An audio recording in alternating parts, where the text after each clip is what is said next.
All right, we are now live from Space Station Uber. I'm sitting here with William Johnson, one of our programmers, engineers, software guys, whatever you want to call it. And we're going to talk about some of the things we've been working on Planetary Annihilation. So before we get into kind of some of the meatier stuff, we now have pre-orders up on store.uberent.com. It's really important to get the word out on that because every dollar that comes in the door means we get to make the game better. So send all your friends to store.uberent.com or check out planetaryannihilation.com for the pre-order info. And we're going to continue to do promotions there. One really important thing I wanted to mention about that was anything that we do promotional-wise between now and the game launch, everyone that was in the Kickstarter is going to get access to that stuff if they're at the appropriate level. So with a little bit of the intro stuff out of the way, let's talk a little bit about Planetary Annihilation engineering. So William Johnson here has been working on, for anyone that follows my tech updates, he's been working on the UI and the integration with WebKit and JavaScript and all that kind of stuff. So we're going to show you a couple of the very first UIs that have been implemented with this and talk a little bit about planetary generation. So, what have you been up to lately? I'm rigging up a new UI system so that we can display HTML over our 3D world and manipulate the 3D world with JavaScript commands, which are created from the UI or from a console if you want. And you know, this is internally, you know, not to put too fine of a point on it, this is kind of controversial, difficult thing to figure out, right? We went around in a lot of circles trying to figure out how to make this work across Mac and Linux and all these different things, and we still have things we have to work out to get it 100% done. How are you kind of feeling about that, the direction of that so far? Well, it's coming along pretty well. It's a hard task, and it's still not working perfectly in all the operating systems, but Windows is doing pretty much what I want, and the performance is okay there, and with a little bit more work, I think we're going to get it. Yeah, I agree with you. I think it's a no-brainer, and you know, we have a lot more things planned along those lines that we'll talk about later. So let's why don't you run over and we'll give a little bit of a demo of the kind of Planet editor. So I want to set this up before we switch over to it. I want to set this up a little bit because we haven't got the planet generation to the point where I'm comfortable just saying, here's what the planets look like. So what we're going to show you here is more of like the biome generation and kind of how you can interact with this thing. Not so much, you know, here's the final graphics, because we're still working on that, and we'll have more of that in the coming weeks, better looking graphics. But right now, the focus is on the tool and the underlying generation of this stuff. So with that said, let's get it up on the screen. So you can see on the left-hand side here, we've got our set of controls. I released a screenshot that was a partial piece of this the other day on my blog, www.maversrants.com. Little pimpage there. So if you look there, you can see we've got a planet, and you can see that the planet has kind of been changing as he's been messing with stuff. So maybe just play around with the radius a little bit and show him how you can change the size. Oh, okay, or temperature is good, but the size thing I think is kind of interesting because it lets you generate planets of different sizes, you know, small to large. The planet archetype stuff on the left-hand side, we don't have all the archetypes implemented yet. What you're seeing there is just kind of a potential list. So we're just looking at the Earth-type archetypes right now. So zoom in on the planet a little bit, or make it a little bit bigger. Yeah, I'd say make it a little bit bigger. And then show them some of the different things. So I think the temperature one's kind of interesting. You were playing around with that a little bit, right? So if you go, actually mess with the biome scale. I'll turn that down a little bit.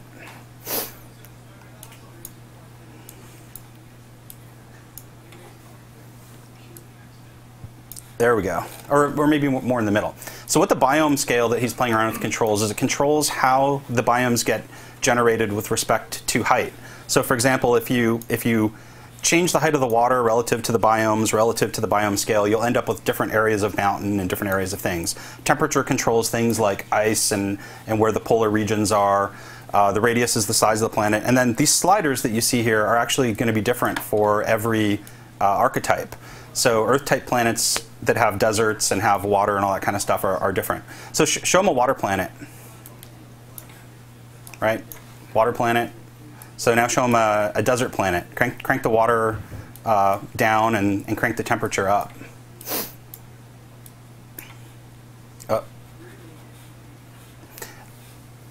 And then you probably want to put that biome scale down a little bit because we're getting a lot of mountain.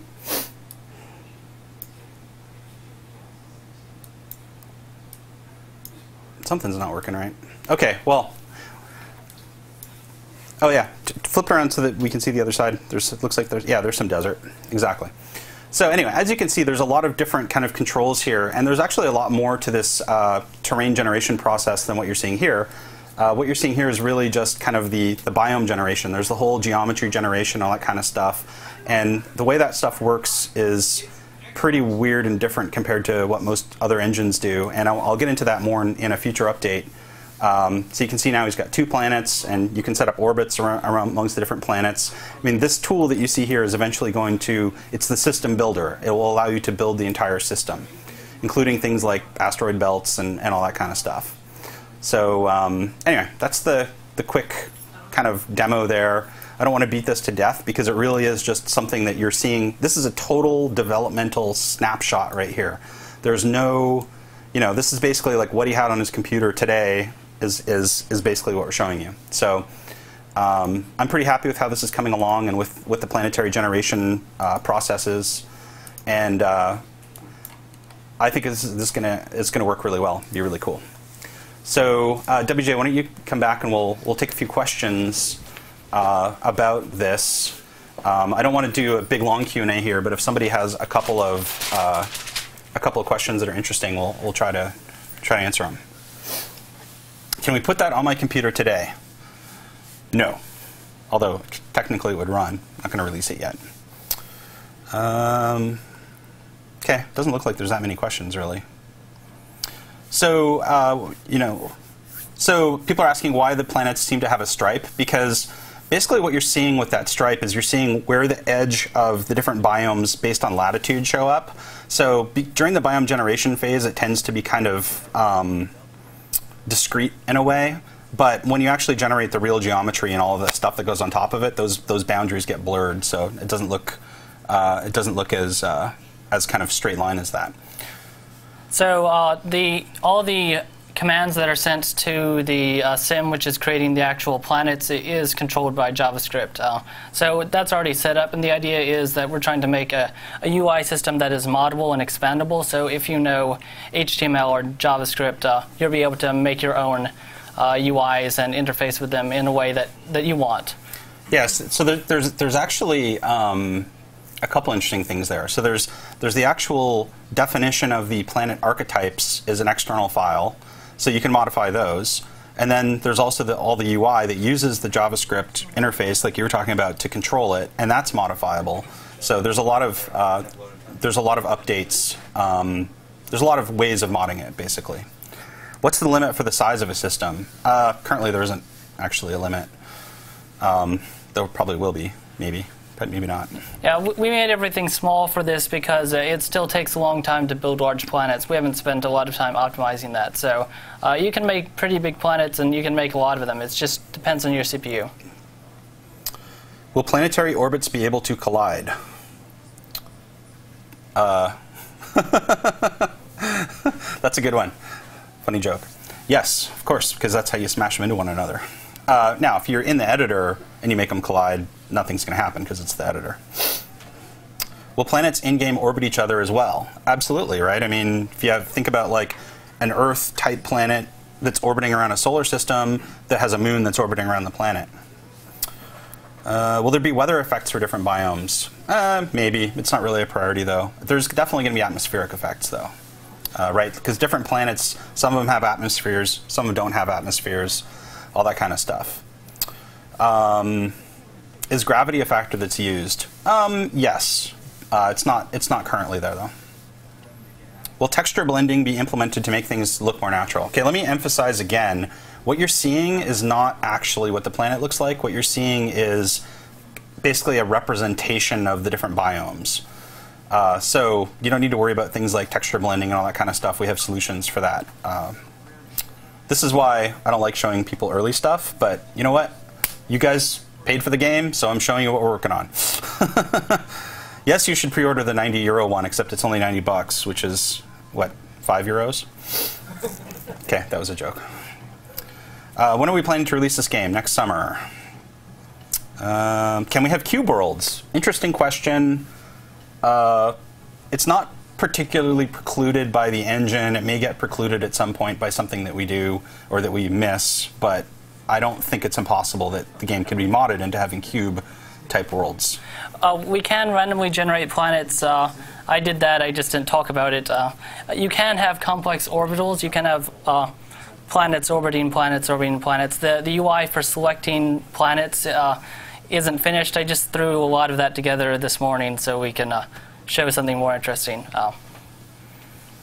Okay, so anyway, I just wanted to show that. Let me just emphasize this one more time. Please do not read too much into the game based on really early, demos of tech like this. This is the stuff that you normally never see. No one would ever see this in normal game development. So you get to see it, but if you take it too literally or read too much into it, you're going to disappoint yourself. Game development is pretty messy, and oftentimes you end up with things that look not finished when they're not finished. I know that's surprising, but most people have a hard time understanding that.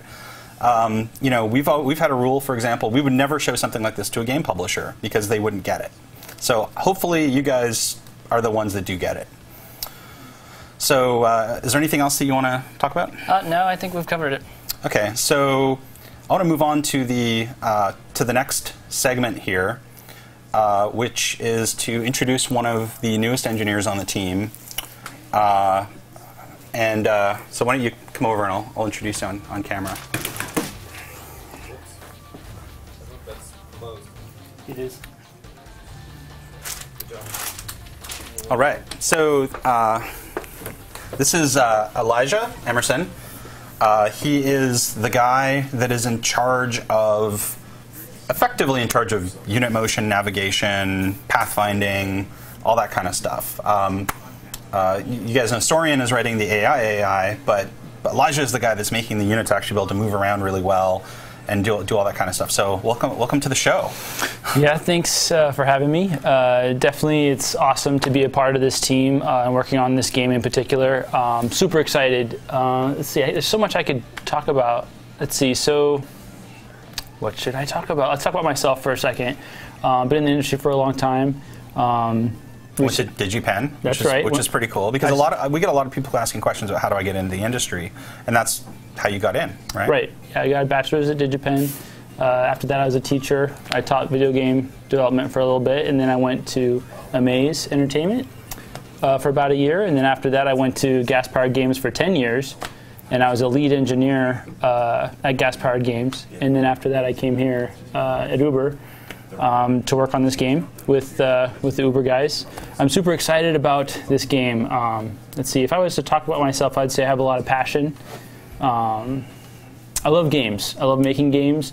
When I saw what was happening in the industry recently when it comes to independent game development, especially with Kickstarter and what was going on there, I don't know, it just put a fire under my... So we were talking about this yesterday, and you were like, yeah, I didn't finalize my Kickstarter yet.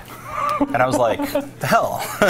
You don't need to finalize it because you're like, but I wanted the shirt.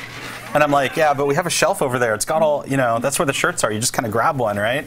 Yeah. I just love what these guys are up to when it comes to how they make games in terms of business decisions and the whole independent spirit.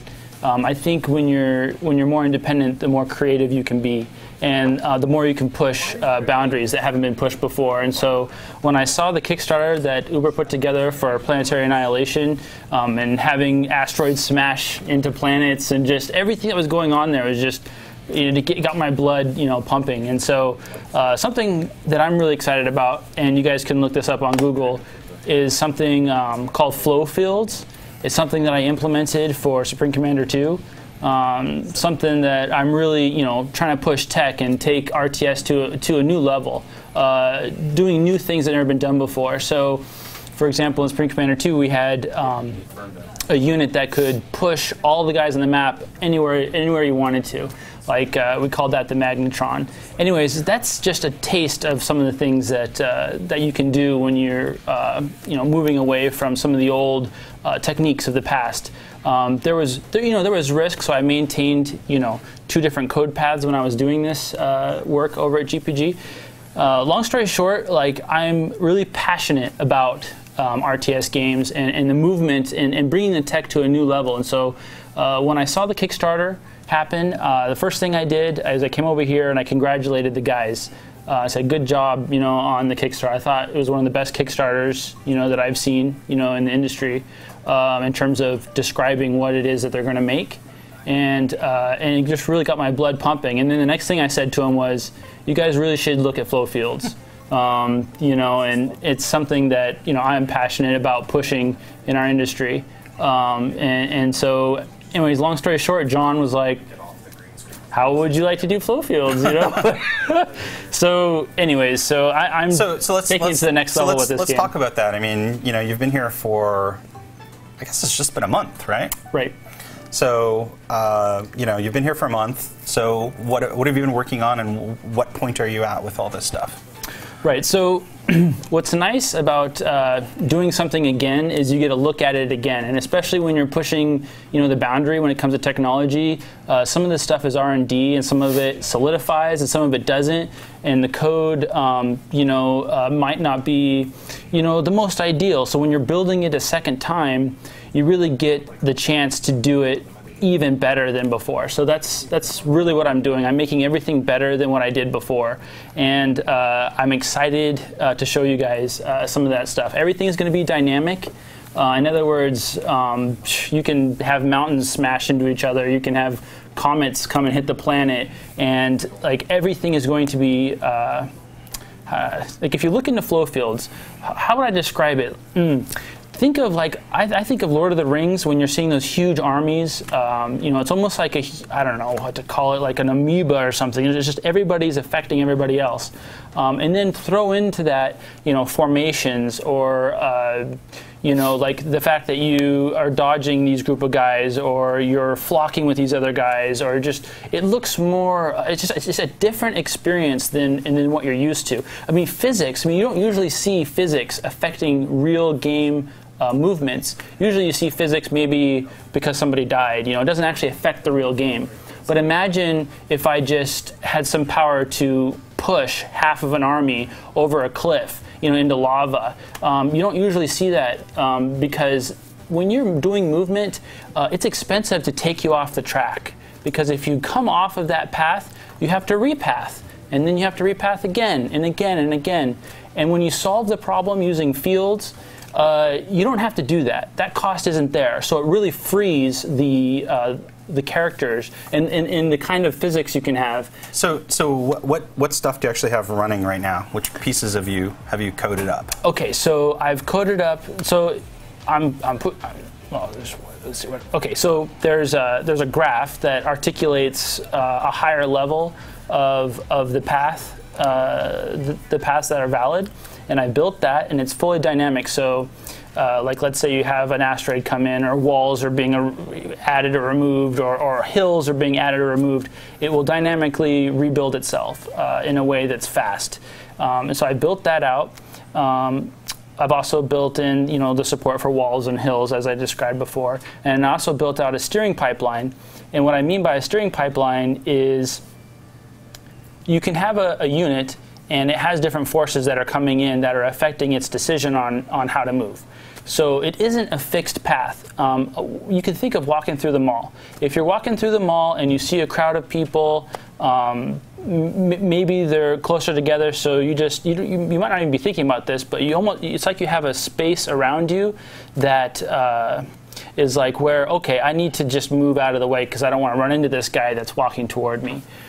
So as you're walking in the mall, you would basically be adjusting. Every time you take a step, you maybe make a slight adjustment, right? You see someone coming towards you, so you kind of start to veer to the right, and then someone else is coming in your lane, so you kind of veer to the left. Right. So that's what the steering pipeline effectively does, right? Right. It looks at neighbors. It looks at different things in a way that's really optimal, and it's always assessing. What direction do I want to go? How do I want to move? And formations, flocking and dodging and steering and all these different things turn into forces that accumulate and then end up in a direction. And then you have physics that can come in and push you around. I mean, there's just all these things coming in, and when you have a steering pipeline that handles all of that dynamically, you can have some very interesting gameplay results. So you've written a bunch of this stuff. You've wrapped it up into a library that's now part of the engine, right? Right. And we've started to integrate it with some of the other pieces of code that we've created. For example, the replication stuff that it's integrated with that now. So you can have a guy, have him drive around, have it get it replicated over the network. What's next? What's after that? So, all right. So the fields I haven't brought online yet, and then once we get the fields, it's going to add. So when you have fields up and running, what you can do is let's say you have an army, and the army is not moving and it's sitting there on a part of the planet. It can add cost to the field, and when it adds cost to the field, you can sort of think of it almost like a hill is being put there in terms of travel cost. So other guys will want to flow around that. And that's something you don't usually see in an RTS game. Usually, the units would try to move right through them. Now that's not online yet, but this is things that will come online? So, you know, we debated whether or not to kind of show a demo of this today, and we said, well, we'll leave it for another stream. But it is kind of neat to see the little guys like driving around and, you know, all that stuff. Like it looks really good already. So, well, really good from a programmer standpoint when you're used to looking at programmer art. Okay, so I don't want to beat this to death, because I think we're getting really technical. Yeah, I apologize. But I mean, you know, this is who we are. This is what we do, right? I mean, this is the world we live in, is sitting here writing up this code and paying attention to all these algorithms and stuff. And, you know, we have passionate conversations every day about trying to solve these problems. So, I don't know. Do we have any questions? Twitch chat is broke right Oh, now. okay. But you should remind people about the promotion we're running for our pre-orders. I was told not to say anything about that. Oh, okay. So I was told to leave that. So there's going to be a promotion that's going to be starting really soon on the pre-orders. I hear tomorrow. I was going to mention it, but I was told not to. So, because I think maybe it'll get delayed or something. I'm not sure. Okay, well, you're going to see more of Elijah in the future. You know, I want to do a Planetary Annihilation Tech update of all the stuff he's been working on in kind of a written form at some point here. Still has a little bit of work to go on it. You know, what we showed you as far as the planetary generation goes is really kind of just scratching the surface of what it does. So you'll be seeing more of that coming up, more demos, other things. And, you know, we want to do this regularly, so I guess be here next time we do an update, and hopefully we'll show you some more cool shit.